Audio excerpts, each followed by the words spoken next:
มันยังล่ะซอกเฟซให้ซอกแฟนให้น้องใบบ่ไอ้บ่ซอกให้เถื่อเพราะว่าอายุยังน้อยอยู่เด้อ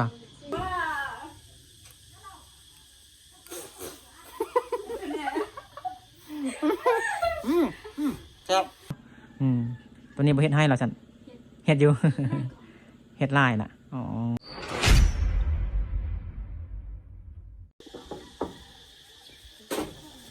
ทักทายสบายดีพี่น้องมดสุขูสุคนที่เคารพฮับแพงเดินยินดีตอนรับเข้าสู่2บ่าวดึกท็อปไลน์ตอนนี้บ่าวดึกอยู่ที่บ้านของน้องนุพี่น้องเนาะพอดีมี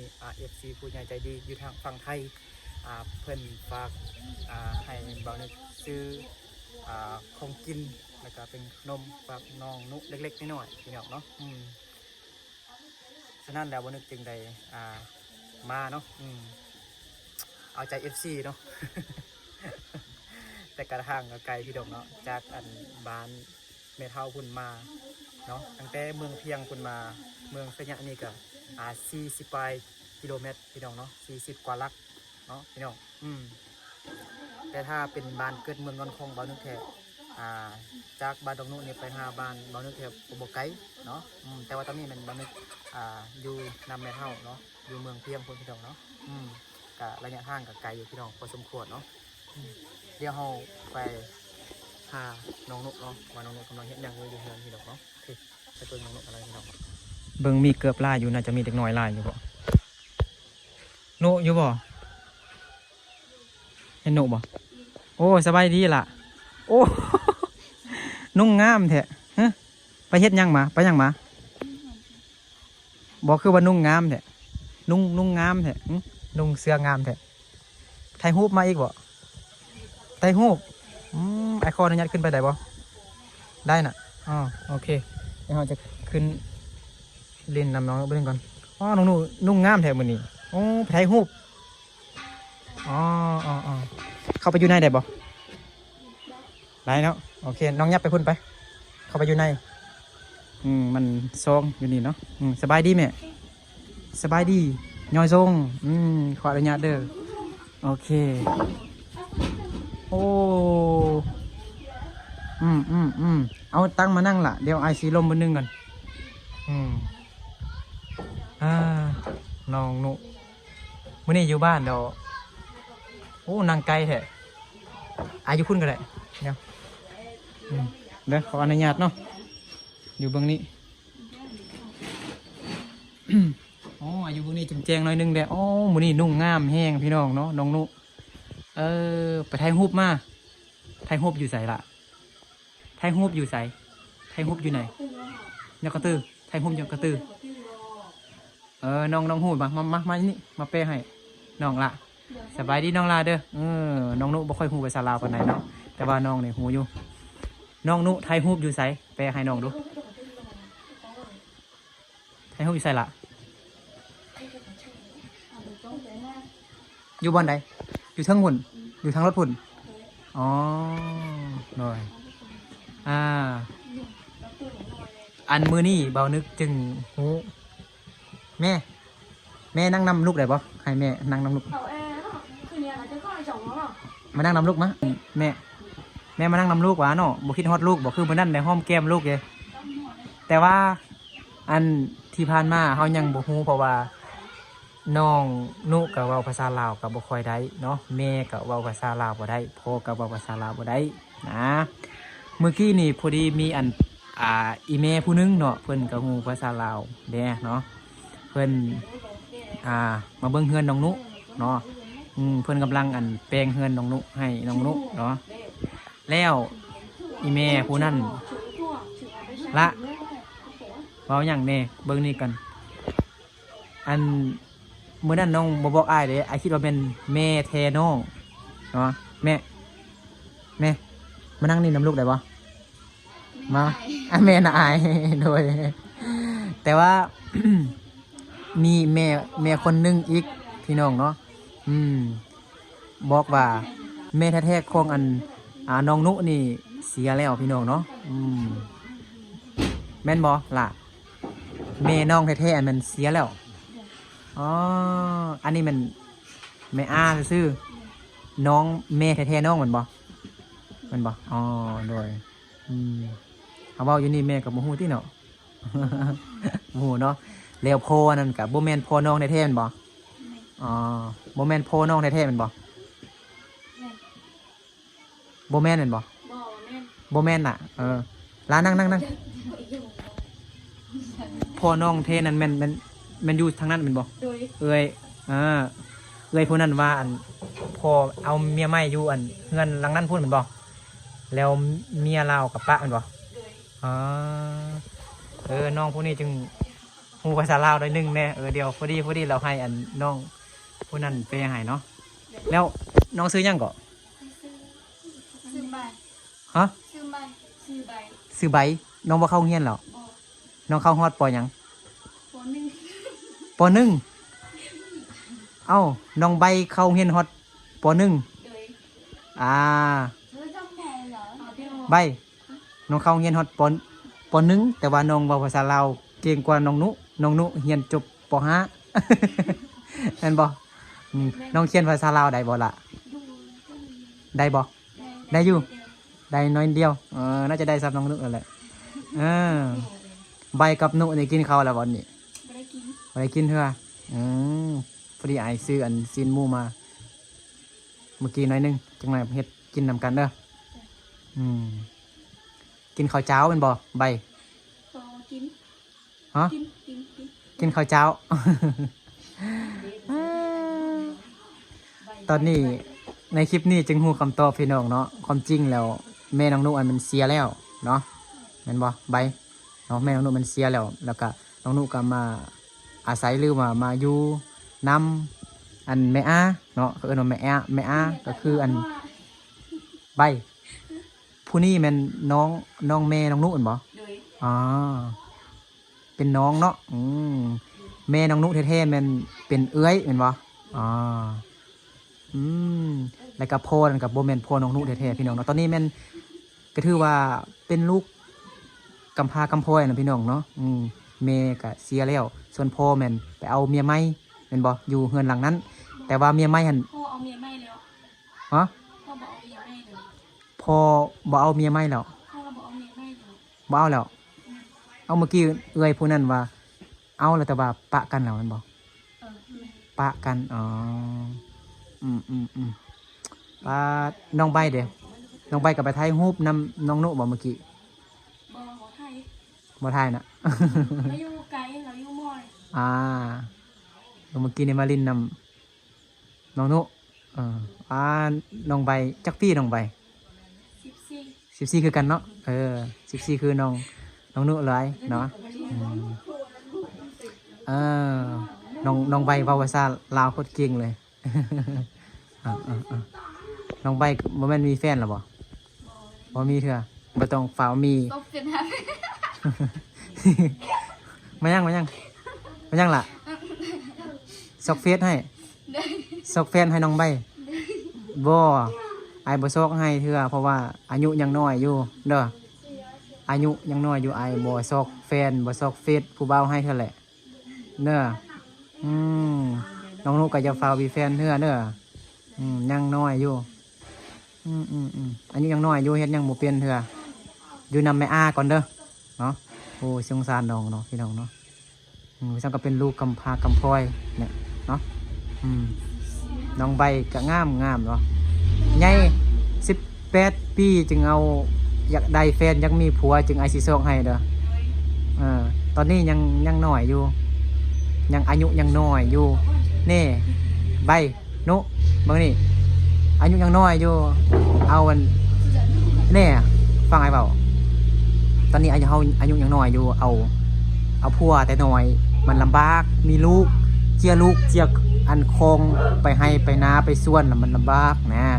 เอาอยู่เป็นโสดไปก่อนให้อายุหลายๆก่อนถ้าจะเป็นแท้ก็ให้ฮอด17 ปีก่อนจึงค่อยเอาก็ได้เด้อน้องใบเว้าภาษาลาวเก่งกว่าน้องนุสับฮู้หมดทุกอย่างเลย อายุคือกันใน14 ปีคือกันน้องนุกับน้องใบเนาะแต่ว่าน้องใบเรียนฮอดแต่ป .1 เป็นยังน้องจึงออกล่ะฮะล่ะใบเอาลูกเดี๋ยวมาบ่มีข้างบึงลูกลา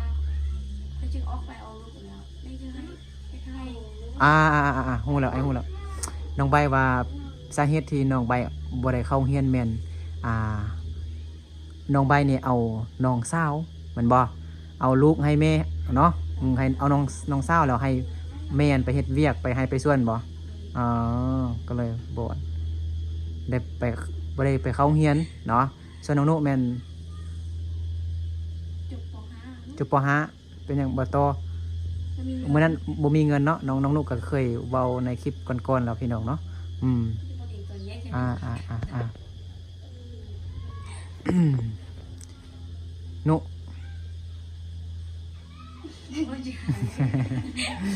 ไงเอิ้นลิ้นซื่อๆเนาะอายจักเข้าอายมาไกลเด้ให้อายกินข้าวกับหยังนี่ตอนนี้มื้อนี้นะอายกินข้าวเจ้านำได้บ่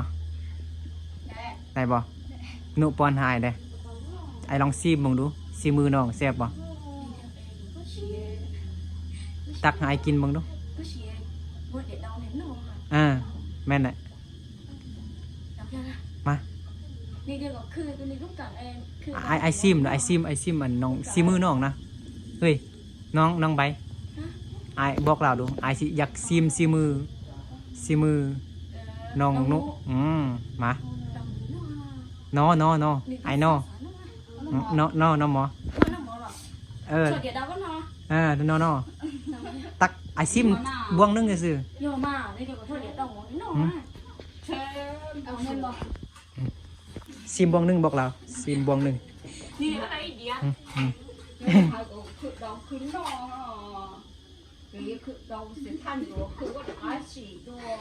แม่ว่ายังก็ละใบ ไม่ว่าไอ้เจ้าน้าไอ้เจ้าอีเมย์บอกมา บ่อายนะมาซิมือน้องนุดูปะครั้งแรกให้อันผู้สาวมงป้อนเข้าให้มาฮะ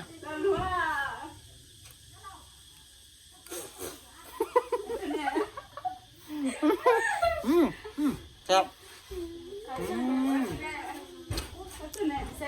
แซ่บมันแบบมันอ่อนดีพี่น้องเนาะบางคนนี่โฮงข้าวเจ้านี่มันจะแข็งๆอยู่พี่น้องเนาะแต่ว่าน้องนุเฮ็ดนี่มันอ่อนพี่น้องเนาะนุเฮ็ดคักเนาะโอเคเนาะเดี๋ยวอันนี้เป็นคลองที่ไอบอยเนาะไอบอยอยู่ทางฝั่งไทยเพิ่นแหละเพิ่นฝากให้อายนึกซื้อขนมซื้อของกินให้น้องนุสิเอาละมีขนมเด้แล้วก็มีอันของกินเด้อแล้วก็มีแหนมเด้อยู่นี่บอกกับแบ่งให้น้องใบกินเด้สบายดีพ่อเอิ้นพ่อเด้อแต่เป็นเอิ้นเป็นลุงเลยเนาะเห็นบ่บ่แม่นพ่อแท้เห็นบ่ก็ถือว่าตอนนี้แม่นน้องนุอันเขาเอิ้นเมเซียมันกำพาเมพี่น้องเนาะกำพาเมส่วนพ่ออันเอาเมียใหม่เขาเอิ้นว่ากำพลอยบ่เนาะให้อันน้องหนูอันแบ่งขนมให้น้องใบเลยหน่อยนึงแล้วก็เป็นของกินอย่างไรก็เฮ็ดพากันแต่งกินเด้อน้องใบว่าภาษาลาวเก่งกว่าน้องหนูซ้ำฮอดแต่ป.1ไหนเนาะ เสียดายเนาะคันตอนนี้คันน้องเข้าเงียนฮอตมอยังหรอม.3บ่ถ้าน้องเข้านะแม่นน้องใบน่าประมาณม.3หรือม.4นี่เนาะ14 ปีเด้แต่ว่าตอนนั้นแม่นบ่มีเพิ่นเอาน้องให้แม่น้องใบก็เลยแม่นเฮ็ดให้ตอนนั้นเนาะตอนนี้บ่เฮ็ดให้แล้วซั่นเฮ็ดอยู่ เฮ็ดหลายน่ะอ๋ออันน้องนุเอาแบ่งขนมให้น้องได้เอาแบ่งตามใจน้องเอาให้ซ้ำได้ก็ได้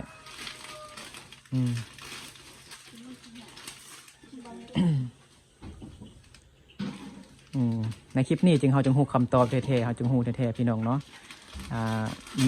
น้องนุแมนเป็นเขาเอิ้นว่ากำพร้าแม่พี่น้องเนาะแม่เสียเนาะส่ ส่วนพ่อมันเอาเมียไหมเนาะก็เอิ้นว่ากำพร้อยบ่กำพร้อยเนาะกำพร้อยพ่อพี่น้องเนาะพ่อก็ไปอยู่แบบเป็นเงินหลังมือบ่ได้เลี้ยงลูกเนาะน้องนุนี่ก็เลยมาอยู่นำแม่อาเนาะเป็นน้องเป็นน้อง น้องเมที่เสียหันพี่น้องเนาะของกินจังหน่อยนี่แนมแล้วก็เอาแบ่งให้น้องเลยเด้อน้องใบเด้อ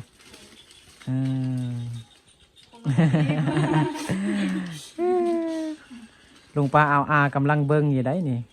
ผู้บ่าวก็เบิ้งเนาะลุงป้าเอากำลังเบิ้งอยู่เขาเบิ้งทั่วโลกก็เห็นน้องใบกับน้องนุนะฮักเด้อเข้าใจบ่ไอ้เว้าเมื่อกี้อย่าเฝ้าใบนุอย่าเฝ้ามีแฟนอย่าเฝ้าเอาผัวตั้งแต่หน่อยเด้อมันลำบากนะคือเอาเห็นทุกมือฮะเห็นบ่ผู้น้อยๆอันหมู่น้องเนี่ยก็เอาผัวแล้วบางคนเป็นบ่หน้า14 ปี15 ปีเนี่ยก็เอาผัวแล้วเป็นบ่บ่ต้องเฝ้าเอาเถอะเด้อมันลำบากมีลูกมาแห้งลำบากเฮ็ดไร่เฮ็ดสวนตั้งใจเฮ็ดเวียกก่อนคันบ่ได้ไปโรงเรียนแล้วคันอยากเรียนหนังสือก็เรียนอยู่ในโทรศัพท์ก็ได้เข้าไปใน YouTube เปิดเบิ่งแต่น้องใบยังบ่มีโทรศัพท์เถอะบ่มีแล้วอยู่ไสซักอยู่เฮือนเนาะบ้านน้องนุบ้านห้วยสะแงมเด้อพี่น้องเนาะบ้านห้วยสะแงมเมืองไสยบุรีแขวงไสยบุรี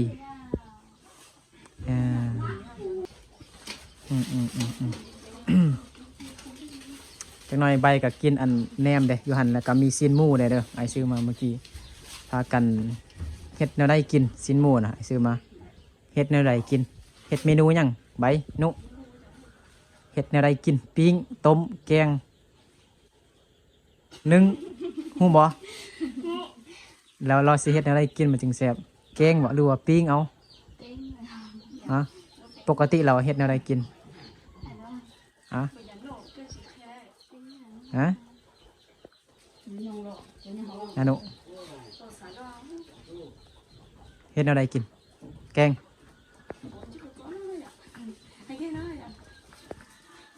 สบายดีพอเด้อพวกนี้แหละพี่น้องเนาะแต่ว่าอันอีพ่อนี่กับมีอันลูกแท้ๆของเราอันเด็กน้อยเห็นมันบอกผู้ชายจักคนก่อน2 คนหรือ3 คน3 คนเนาะแต่ว่าอันผู้นี้บ่เป็นพ่อน้องนุเท่ๆเด้อเป็นบ่พ่อน้องนุเท่ๆแม่นไปอยู่เฮือนดังนั้นเป็นบ่แล้วเอาเมียแต่ว่าเมียปะเมียแล้วเป็นบ่ตอนนี้เราอยู่คนเดียวส่วนน้องนุแม่นบ่ได้อยู่นำพ่อเท่ๆเป็นบ่น้องนุมาอยู่นำลุงหรือว่าเขาเอิ้นไอ้เคยเนาะไอ้เคยก็ได้เนาะอันนี้ก็แม่อาเนาะแม่อาแม่อาบ่แม่นแม่แท้ๆพี่น้องเนาะแม่อาเนาะ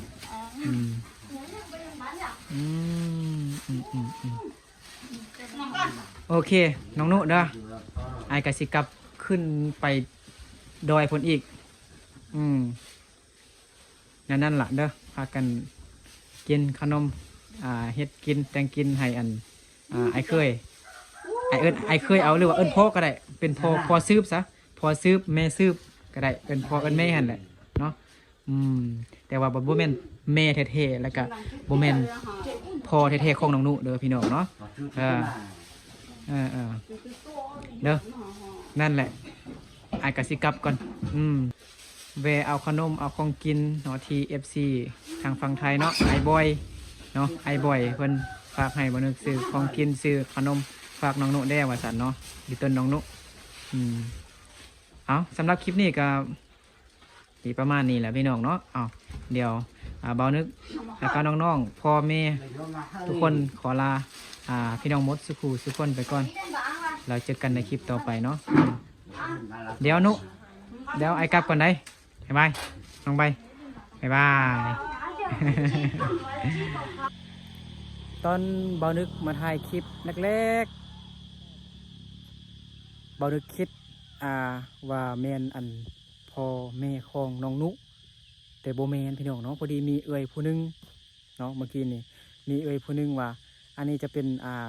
แม่อาแล้วก็แบบไอ้เขยซื่อๆเนาะบ่แม่นอันพ่อแม่ของน้องนุแท้ๆเนาะแม่ของน้องนุแท้ๆมันเสียแล้วส่วนพ่อมันไปเอาเมียไหมเนาะแล้ววันนี้แม่อ่านก็เอาอันน้องนุมาอยู่น้ำมาเลี้ยงตั้งแต่น้อยพี่น้องเนาะเอาแบบมาเป็นลูกนะเนาะก็นั่นแหละพี่น้องเนาะก็สงสารเราอยู่เนาะเฮือนที่เพิ่นอยู่ในปัจจุบันนั้นก็จะเป็นเฮือนของนายครูเนาะครอบครัวของน้องนุเศร้าอยู่ซื่อๆพี่น้องเนาะเพราะว่าเฮือนของน้องนุยังบ่ทันแปลงบ่ทันปลูกเทือพี่น้องก็ขอบใจแทนน้องนุเนาะขอบใจอันแทนน้องนุขอบใจอันไอบอยเนาะFC ที่อันฝากให้บ่นึกซื้อของกินแล้วก็ซื้ออันเป็นขนมข้าวต้มให้น้องนุเนาะน้องนุก็เว้าภาษาลาวบ่ค่อยได้บ่ค่อยเป็นปานใดพี่น้องเนาะบ่นึกก็เลยขอบใจแทนน้องนุเด้อขอบใจพี่บอยเนาะที่ฝากของกินเนาะฝากให้บ่นึกซื้อของกินซื้อขนมฝากน้องเนาะเอาสำหรับคลิปนี้ก็บ่นึกก็ขอลาพ่อแม่พี่น้องหมดสุขทุกคนไปก่อนแล้วเจอกันในคลิปต่อไปเนาะ